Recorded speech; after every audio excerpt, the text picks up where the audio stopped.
நலமுடன் வாழ நேயர்களுக்கு வணக்கம். நான் டாக்டர்.R.Nithya, MDsiddha. நம்ம சாலைகள் எல்லாம் போகும்போது பார்த்துருப்போம், சாலை ஓரங்களில் தேங்காய் பூ அப்படின்றது நிறைய பேர் வச்சு வித்துட்டு இருப்பாங்க. அதற்கு ஏகப்பட்ட அதிசயம் நிறைந்த நிறைய மருத்துவ குணங்கள் இருக்கு. அந்த மருத்துவ குணங்கள் என்ன, யாரெல்லாம் தேங்காய் பூ சாப்பிடலாம் அப்படின்றத பற்றி இந்த வீடியோவில் பார்க்கலாம். அதற்கு முன்னாடி நலமுடன் வாழ யூடியூப் சேனலை சப்ஸ்கிரைப் பண்ணுங்க. தேங்காய் பூ அப்படின்றது என்னன்னா, நம்ம முற்றிய தேங்காய் இருக்கு இல்லையா, தேங்காய் வந்து நல்லா காஞ்சி உலர்ந்த தேங்காயா இருக்கும். இந்த தேங்காயை நம்ம வந்து மண்ணில் புதைச்சி வச்சு டெய்லி தண்ணி ஊற்றிட்டு வந்தோம் அப்படின்னா அது முளைக்க ஆரம்பிக்கும் பொழுது அதோட கரு வளர்ச்சி தான் தேங்காய் பூ அப்படின்னு சொல்றோம். தேங்காய்க்கே வந்து பார்த்தோம்னா அதிகமான மருத்துவ குணங்கள் இருக்கு. ஏன்னா தாய்ப்பாலுக்கு நிகரான சக்திகள் எல்லாமே தேங்காயிலையும் இருக்கு, தேங்காய் பால்லையும் இருக்கு. அதே மாதிரி செலினியம் அதிகமா இருக்கக்கூடிய ஒரு மூலிகை அப்படின்னு பார்த்தோம்னா இந்த தேங்காய் சொல்லலாம். தேங்காய் ஓடுலையுமே நம்ம நிறைய மருந்துகள் சித்த மருத்துவத்துல செஞ்சிட்டு இருக்கோம். இதற்கு நிகரான சத்துக்களும் அந்த தாதுக்களும் எல்லாமே தேங்காய் பூலையும் இருக்கு. தேங்காய் பூவை நம்ம எதற்கெல்லாம் பயன்படுத்தலாம் அப்படின்றத பார்க்கலாம். இப்போ நிறைய பேருக்கு வந்து பார்த்தோம்னா கண்கள் சார்ந்த பிரச்சனைகள் இருக்கு. பார்வை குறைபாடு, கண்களில் வந்து பார்த்தோம்னா ஒரு ட்ரைனஸ் இருக்கிறது, கண் எரிச்சல் இருக்கிறது, இந்த மாதிரியான பிரச்சனைகள் எல்லாமே இருக்கும். உடல்ல உஷ்ணம் சார்ந்து வரக்கூடிய எல்லா நோய்க்குமே இந்த தேங்காய் பூவை பயன்படுத்தலாம். உஷ்ணம் சார்ந்து வரக்கூடிய நோய்கள் அப்படின்னாவே பித்தம் சார்ந்து வரக்கூடியதுதான் நம்ம சித்த மருத்துவத்தில் சொல்லிட்டு இருக்கோம். இந்த தேங்காய் பூ சாப்பிடும்போது கண்கள் ஏற்படக்கூடிய வறட்சி, எரிச்சல் இது எல்லாமே குணமாகுது. அடுத்தது வந்து பார்த்தோம்னா பித்தம் சார்ந்து வரக்கூடிய நோய், உடல் உஷ்ணத்தால் வரக்கூடிய நோய் அப்படின்னு பார்த்தோம்னா பைல்ஸ் அண்ட் ஃபிஸ்டுலா அப்படின்னு சொல்லக்கூடிய மூலம். நிறைய பேருக்கு ஆசன வாயில வெடிப்பு இருக்கு.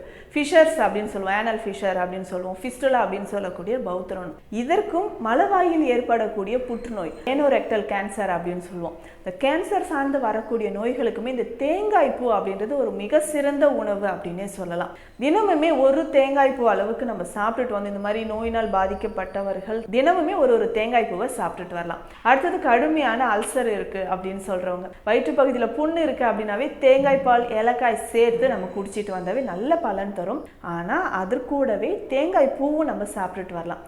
ஏன்னா தேங்காய் பூக்கு வந்து பார்த்தோம்னா உள்ளழல் ஆற்றி செய்கை, அதாவது நம்ம உள் உறுப்புக்கள்ல, உடல்ல ஏதாவது உள் உறுப்புக்கள்ல ஏதாவது ஒரு சேதம் ஏற்பட்டிருக்கு, இன்ஃப்ளமேஷன் இருக்கு, இல்ல ஒரு சிலருக்கு லிம்ஃப் நோடு என்லார்ஜ்மெண்ட் இருக்கும், நெறிக்கட்டி இருக்கு அப்படின்னு சொல்லுவோம். ஏதாவது ஒரு தொற்று கிருமிகள் நம்ம உடலுக்குள் போகுது அப்படின்னா தான் லிம்ஃப் நோடு எல்லாமே என்லார்ஜ்மெண்ட் ஆகும். இந்த கண்டிஷனுக்குமே இந்த தேங்காய் பூவை சாப்பிடலாம். இல்ல தேங்காய் பூ அப்படின்னு பார்க்கும்போது லேசான இனிப்பு சுவை இருக்கும், நீர்ச்சத்து அதிகமா இருக்கக்கூடியது.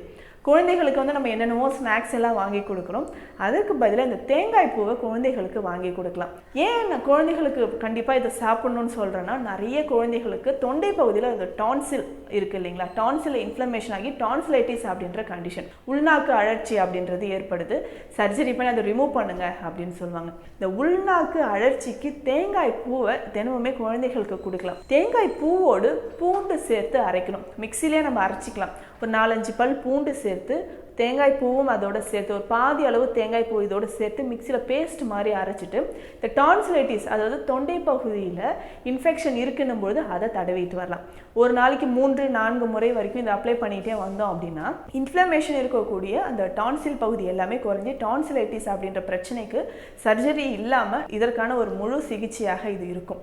அதே மாதிரி அடுத்தது ஒரு சிலருக்கு ஜாயிண்ட் பெயின் இருக்கும், மூட்டுக்களில் வலி இருக்குது அப்படின்றவங்களுக்கும் இதில் அதிகமான கால்சியம், அயன், பொட்டாசியம், ஜிங்க் இது எல்லாமே இருக்குது. உடலுக்கு தேவையான தாது பொருட்கள் எல்லாமே தேங்காய் பூவில் இருக்கிறதுனால எலும்பு தேய்மானம் இருக்கவங்க, மூட்டு வலி இருக்கிறவங்க, இன்னும் ஒரு சிலருக்கு அதிகமாக ஏதாவது கீழே விழுந்துட்டோம், இல்லை நிறைய பிளேயர்ஸ்க்கெல்லாம் பார்த்துருப்பீங்க, அந்த டென்னிஸ் விளையாடுறவங்களுக்கோ இல்லை கிரிக்கெட் விளையாடுறவங்களாம் பார்த்தா லெகுமெண்ட்டில் டேர் இருக்குது அப்படின்னு சொல்லுவாங்க. லெகுமெண்ட் டேர் இருக்கும்போதும் பார்த்தோம்னா இந்த தேங்காய் பூவை தினமுமே நம்ம சாப்பிட்டுட்டு வரலாம். இதில் இருக்கக்கூடிய anti viral property, anti fungal property இது எல்லாமே நம்ம உடலில் தோலில் ஏற்படக்கூடிய நோய்க்கும் சிறந்ததாக இருக்கும். ஒரு சிலருக்கு வந்து பார்த்தோன்னா உடல் முழுவதுமே ஒரு ட்ரைனஸ் இருந்துக்கிட்டே இருக்கும். உடலில் மேல் பகுதியில் ஒரு ட்ரைனஸ் இருக்கிறது, தோல் எல்லாம் வெடிச்சு போகிறது, உதடு பகுதியில் ஒரு ட்ரைனஸ் இருக்கிறது, கால் பாதங்கள் எல்லாமே வெடிப்புகள் இருக்கும் இல்லைங்களா. இந்த ட்ரைனஸுக்குமே இந்த தேங்காய் பூவை நல்லெண்ணெயோடு சேர்த்து சாப்பிட்டுட்டு வரலாம். தேங்காய் பூ, நல்லெண்ணெய், இது கூட கொஞ்சம் 1 ஸ்பூன் அளவிற்கு தேன் சேர்த்து நம்ம அது மூணுமே நல்லா கலந்து சாப்பிட்டுட்டு வந்தோம் அப்படின்னா உடலுக்கு தேவையான நியூட்ரிஷன் கிடைக்கிறதோட அந்த ட்ரைனஸ், உடல் வறட்சி அப்படின்றது குணமாகும். இன்னும் நிறைய பேருக்கு வந்து பார்த்தோம்னா சிறுநீரகத்தில் ஏற்படக்கூடிய தொற்று நோய்கள், யூரினரி ட்ராக்ட் இன்ஃபெக்ஷன், முக்கியமாக வயதானவர்களுக்கு, பெண்களுக்கு, ப்ரெக்னென்ட் லேடிஸ்க்கு வந்து பார்த்தோம்னா அடிக்கடி யூரினரி ட்ராக்ட் இன்ஃபெக்ஷன் வரும். இந்த யூரினரி ட்ராக்ட் இன்ஃபெக்ஷன் அந்த கிருமி தொற்று வராமல் தடுப்பதற்கும் தேங்காய் பூவை அடிக்கடி சாப்பிட்டுட்டு வரலாம். ஒரு சிலருக்கு ரத்த சோகை இருக்குது, கால்சியம் டிஃபிஷியன்சி இருக்குது, விட்டமின் டிஃபிஷியன்சி B1 B3 முக்கியமாக இந்த டிஃபிஷியன்சி இருக்குது அப்படின்றவங்களுக்கு மாத்திரைகள் எல்லாமே நம்ம வந்து டெய்லி முழுங்கிட்டு இருக்கணும்னு அவசியம் கிடையாது. தேங்காய் பூவை சாப்பிடும்போது நேச்சுரலாகவே நமக்கு வந்து கால்சியம் உடலில் கிடைக்கும், விட்டமின்ஸும் நமக்கு உடலில் கிடைக்குது. நைட்டில் நல்ல தூக்கம் வருவதற்கும், இன்னும் ஒரு சிலருக்கு வந்து ஹேர் ஃபால் தொடர்ந்து இருந்துக்கிட்டே இருக்குது, தலையில் வந்து சூடு இருந்துக்கிட்டே இருக்குது அப்படின்னு சொல்லுவாங்க. டேண்ட்ரஃப் இருக்குது, டேண்ட்ரஃப்மே வந்து பார்த்தோம்னா ஒரு வகையான தொற்று கிருமிகளாலும் வருது. நம்ம உடலில் உஷ்ணம் அதிகமாகி தோள்களில் வறட்சி ஏற்படுறதுனாலையும் வருது. இதற்குமே நம்ம தேங்காய் பூ உணவில் சாப்பிட்டுட்டு வந்தோம் அப்படின்னா தலையில் ஏற்படக்கூடிய வறட்சி எல்லாமே நாளடைவில் குணமாகும். ஸோ டோட்டலாக சொல்லணும், முழுவதுமாக சொல்லணும் அப்படின்னு பார்த்தோம்னா தேங்காய் பூ அப்படின்றது ஒரு அமிர்தத்துக்கு ஒப்பான ஒரு அருமருந்து, ஒரு அருமையான ஒரு உணவு அப்படின்னே சொல்லலாம். உணவில் இந்த தேங்காய் பூவை வயது வித்தியாசம்னு குழந்தைகள்லேருந்து பெரியவர்கள் எல்லாருமே சாப்பிட்டுட்டு வரலாம். இந்த பதிவு உங்களுக்கு பயனுள்ளதாக இருக்கும் அப்படின்னு நினைக்கிறேன். மீண்டும் அடுத்த பதிவில் சந்திக்கலாம். நன்றி.